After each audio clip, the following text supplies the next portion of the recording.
Baseball is back, baby. 17-8 run. We got a big show for you today. Let's go. What's going on, everyone? Welcome back into another episode for Just a Bet Outside. I'm your host, Steven, and we got some more MLB best bets for Friday, July 14th. Baseball is back. How beautiful is that? I hope everyone enjoyed the time off from gambling a little bit. I'm sure some of you guys did, but anybody wake up with like the shakes, having withdrawals of gambling, just kind of like really out of control? But I didn't. Don't worry about it. But anyways, I know you guys are ready to bet again. You're done betting tennis and ping pong and badminton and all that stuff, and it's time to get back into it. If you have not checked out our mid-season recap and predictions video yet, go check that out. I gave out 3 futures bets, and we talked about surprise teams, disappointing teams, and anything in between. So it was a lot of fun. Before we dive into today's show, by the way, just another reminder, we are on a 17-8 run still. We still count it, even though we took 5 days off. But smash that like button, hit subscribe if you are new to the channel. We give out a ton of research help for you guys while also giving out best bets. So it's not just a video you're going to watch, get 2 best bets and leave. You're going to get a lot of other stuff too. So, and we got a great community, positive community. You always look in the comments and everyone's all backing each other up, and we love it. So that's what we're here for. So like, subscribe, comment. Let's go. I'm ready for baseball, baby. If you can't tell, in this video, best hitter matchups, best pitcher strikeout matchups, the pitcher report, and then obviously we're not doing who's on fire because nobody's on fire. They were all just sitting on their couches for the last week. So I got 2 best bets in the Friday parlay. Yep, first day back is Friday. We got to do the parlay. So without any more waiting, guys, let's go. Bets recap page time. Here we go. Friday. I don't remember every single bet, guys, but Friday was ugly. We were on an absolute tear. That's what I remember. And Friday just completely halted it. That was ugly. Bounce back Saturday in Discord only because I was sick, not feeling good. We went 2-0. Those were huge. We had a money line parlay and a hitter parlay. So that was nice for plus money. And then Sunday, I knew it was going to get weird, but it was our last day. I had to put up bets. I only did half unit plays. That's why we only lost minus 1.09 units that day. I knew it was going to get weird, and it just was. So, anyways, a little bit of a losing last weekend, but we are on a 17-8 run still, guys. It's been absolutely crazy. Up 5.58 units on the year. Now it's time to take off.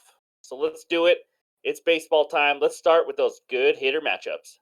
All right, here we go. It is time. We got 8 good hitter matchups for you, and it starts with the most punchable face in baseball. Alex Bregman of the Houston Astros, 10 for 27, 2 doubles versus Shohei Ohtani. And then we got Brandon Crawford of the San Francisco Giants, 11 for 23 and 1 double versus Rich Hill, Dick Mountain, Rich over the hill, whatever you want to call him. Trey Turner of the Phillies, 7 for 20, 2 doubles, 2 home runs versus Yu Darvish. And then we got Kyle Schwarber of the Phillies, 4 for 12 with 2 bombs versus Darvish. And then we go to the Mariner. How about that? Teoscar Hernandez, 8 for 19, 2 doubles, and 3 bombs versus Eduardo Rodriguez, the lefty. And then another Mariner, J.P. Crawford, 5 for 12, 2 doubles versus Rodriguez. CJ Crone, who is back now for the Rockies, he is 5 for 15 with 1 home run versus Carlos Rodon, who is making a second start for the Yankees this year. And then the final one, Adam Frazier of the Baltimore Orioles, 5 for 12, 1 home run versus Sandy Alcantara. Those are the good hitter matchups today. Now it's time for the pitcher strikeout matchups. All right, let's go. We got 2 good pitcher strikeout matchups. There was a few that almost made the cut, but they weren't that great, so I didn't put them on here. So here we go. The first one, Uncle Charlie Morton of the Braves against the White Sox. White Sox, 4th highest K percentage versus righties in the last 30 days. That 30 days is, by the way, when all baseball is being played. I didn't count this week. 25% K rate versus righties. Charlie Morton, 111 strikeouts and 97 innings. The old man just keeps it rolling. He has 6+ strikeouts in 10 of his last 13 starts, so pretty consistent. The next one, Tyler Glasnow versus the Royals. Royals, 7th highest K percentage versus righties the last 30 days at 24.5%. Glasnow, 64 Ks and 41.2 innings. That's insane. He has 38 Ks in the last 20.2 innings and 8+ Ks in 3 straight. That is quite impressive. So those are the best pitcher strikeout matchups that we have. Now it's time for the pitcher report. All right, here we go. This is the pitcher report, the first 8 matchups of the day. We got some interesting matchups. There could be some runs in Pittsburgh. We got Ross Stripling versus Rich Hill. Both have very high expected ERAs. Then we got you, Darvish, and Sanchez for the Phillies. To be honest, there's not much difference. Darvish has really struggled on the road. You can't see that on the report, obviously, but he's definitely struggled on the road. So the Toronto Blue Jays, I haven't seen one. I've heard maybe Chris Bassett, but because I haven't seen an official one when we made this video, we just left it TBD for now.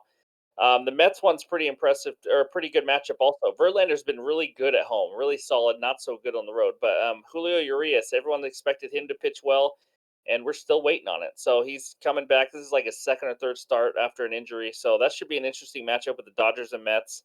And then, yeah, you go down the list: Michael Kopech, the youngster, versus Charlie Morton, the old man. And then Brian Bello, he has been throwing the ball lights out lately. He's been pretty impressive. And I don't know how Kyle Hendricks keeps pitching well. Like, I just don't even get it. He doesn't throw hard.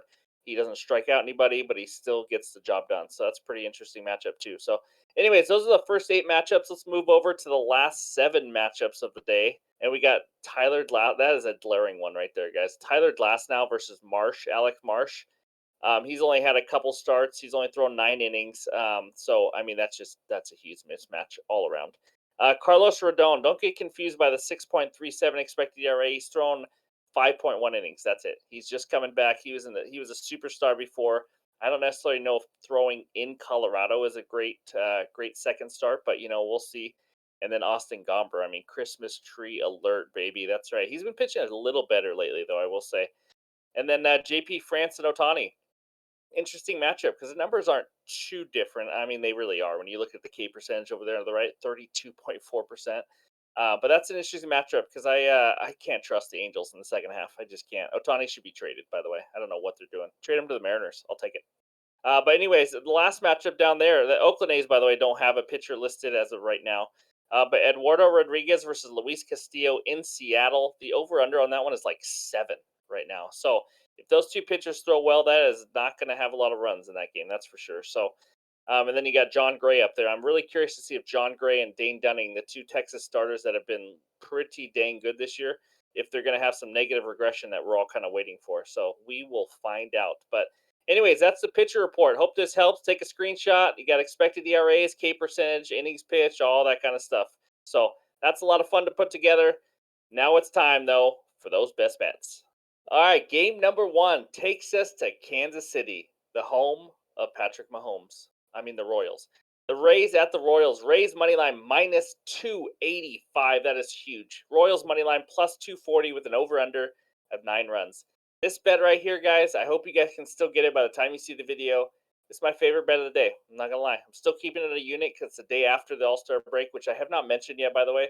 This next few days or a week, it might get weird. We'll find out, but people took 5 days off. We don't know how these players are going to come back. Some will be ready, locked and loaded. Some will take a few days. So we'll find out. But here we go. Tyler Glasnow over 7.5 Ks. I got this at minus 122 on FanDuel. I don't know why this number is so low. I'm going to be honest. So here we go. Tyler Glasnow, 8+ Ks in 3 straight games. Okay, so he's got that going for him. 36.4% K rate. It's been just lights out. It's been unreal. And like I said earlier, 64 Ks in 41.2 innings. He just played this Royals team like a few weeks ago. He struck out 12. He only pitched 5 innings, I think it was, and he struck out 12, guys. He could strike out 4 less, and I still win this bet. I just don't get it. He just faced the Braves. I think he threw 4 or 5 innings and still struck out 8 Braves hitters. And we're at 7.5 against this Royals offense. Like I already mentioned earlier, this is all repetitive a little bit. 7th highest K rate versus right-handed pitching in the last 30 days at 24.5%. But another thing, they have the 29th WRC plus, which is kind of an overall offense way of looking at it. So last time might go even deeper. He's slowly going to build his pitch count and his innings count up a little bit. He was starting, 3, 4, 5 innings, that kind of stuff. But if the Royals are just going down in order, not getting any hits, he may stretch this to 6 innings. He doesn't need many innings, honestly, to get to 8. But this is just a great matchup. I love it. Hopefully, Glasnow comes in ready to roll off the All Star break. Wasn't just sitting home, eating nachos or something. I don't know. Nachos sound really good right now, so it's on my mind. But yeah, I love it, guys. Glasnow over 7.5. Even if it goes up to minus 130, minus 135, I still like it. Honestly, I might ladder it up to 10 even. So if you get 8.5, it's not my favorite bet of the day, but I definitely still like it. I think he has a chance to get 10 plus strikeouts. Like I said, he already got 12 versus this team. So last now over 7.5 Ks. Bet number one. Let's move on to that next bet. All right, bet number two is a hitter parlay. That's right, we're bringing it back. Here we go. Wilmer Flores and Corey Seager, 1+ hit each at minus 120 on FanDuel. Let's start out with Mr. Flores, Wilmer Flores. Wilma Flintstones, if you guys don't know that. Or Wilmer, what's the pig's name? Wilbur. Never mind. That doesn't work. Sorry. But let's talk about actual baseball stuff. 1+ hit in 12 of his last 15 games. He is hitting 276 on the year. Not many people know much about Wilmer Flores, I'm sure. He is hitting 322 versus left-handed pitching this year, and he's facing Dick Mountain, Rich over the hill. He is a lefty. He's also 5 for 17 off Rich Hill, and that's 294 average. So everything's working his way. He's been hitting the ball really well. I know, I don't know if you can ride a hot streak when you just take 5 days off, but I just like it. He's at the top of this order. I think there's going to be a lot of runs in this game, a lot of hits. So Wilmer Flores, 1+ hit each, or 1+ hit for him. And now we go to the next one. Corey Seager. What do I need to say, guys? He's one of the best hitters in the league, hitting 353 on the season. That is just wild. 1+ hit in 16 of his last 20 games he's played.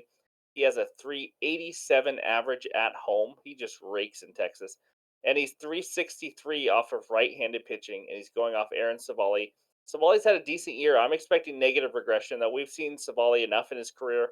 I don't think it's going to last that long, but either way, all I need is one hit out of Seager. Savali can have a great game all he wants. Just give up a hit to Seager. So Flores, 1+ hit.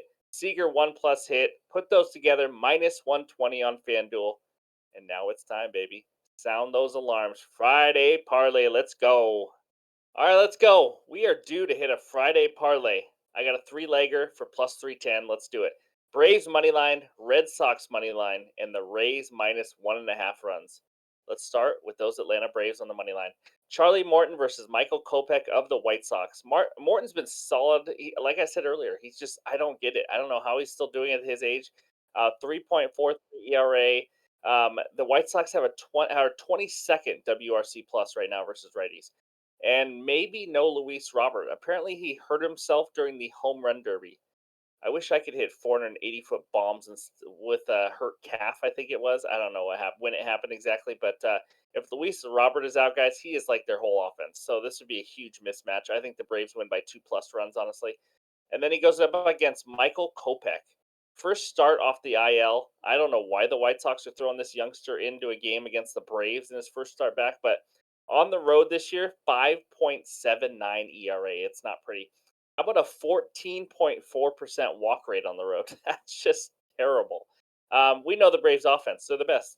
As good as it gets. Much better offense, a better pitcher. Braves all day. Put the Braves money line in there. That is a safe bet on the parlay, so hopefully they don't let us down. The next one. This one might be the hardest one. Red Sox money line. I think it's minus 120 on its own. I almost made it a best bet on its own. But Brian Bello, like I talked about, guys, he's been unbelievable. 2 earned runs or less in 5 straight starts. This youngster is really coming into his own. How about a 2.14 ERA in June? That's pretty impressive. And only one home run given up since May 23rd. Yep, that's true. The Cubs offense, 21st in WRC plus versus righties in the last 30 days. They are nothing special. They don't play that well at home either. They're like a 500 team or under 500. So it's not like Wrigley Field is where they start dominating teams. It just doesn't happen. Kyle Hendricks is on the mound. Like I said earlier, I don't know how he does it, but he just somehow pitches decent. He does have a 3.80 ERA at home. He pitches to contact like nobody else. I mean, he has a 14.9% K rate. That is well below average, that's for sure. Boston offense, 14th WRC plus and the fourth best batting average versus righties at 272. This is all within the last 30 days. So we know the Red Sox have a better offense. They have the better starting pitcher on the mound right now. Bullpen wise, depends on what time of the season it is. I'd probably give the slight lean to Chicago Cubs, but it's just too much of an advantage the other side. So I like the Red Sox money line as my second leg of the parlay. And the last leg, we talked about this game already. The Rays minus 1.5. They're on the road versus the Royals. So they get 9 guaranteed at bats, which kind of helps in the minus 1.5. It's last now, guys. I mean, come on, we already talked about him. 5 innings last time against this Royals team, 1 earned run, struck out 12 of their hitters. The Royals team total is at 2.5 last I saw. 2.5. That's there for a reason. Alec Marsh.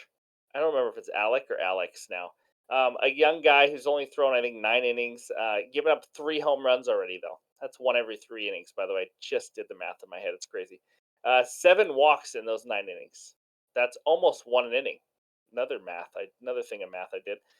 Ray's offense, I mean, top three. It's not even close. We're talking about top three offense versus the bottom three offense, and much better starting pitcher, much better bullpen. I think the -1.5 on its own is like -170. It's crazy. The money line's around -300 as you saw. So that's my final leg. So we got Braves money line, Red Sox money line, Rays -1.5 plus 310 on FanDuel. Let's get a winner to start this second half of the season. But those are our best bets. Let's go to that bets recap page. There we go. Last now over 7.5 Ks, -122 on FanDuel.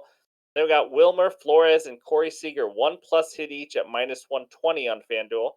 And then that parlay I just said, Braves, Red Sox, and then the Rays on the run line at +310. There it is, guys. We are back, baby. Man, it was fun to talk some baseball. I missed you guys. I know you guys missed me. You had to miss me. It's baseball time, baby. If you have not checked out that recap and prediction show, like I said, click this link right here on the video. Go check it out. Let's get some winners. Leave a comment with your best bets. Let's have a good Friday.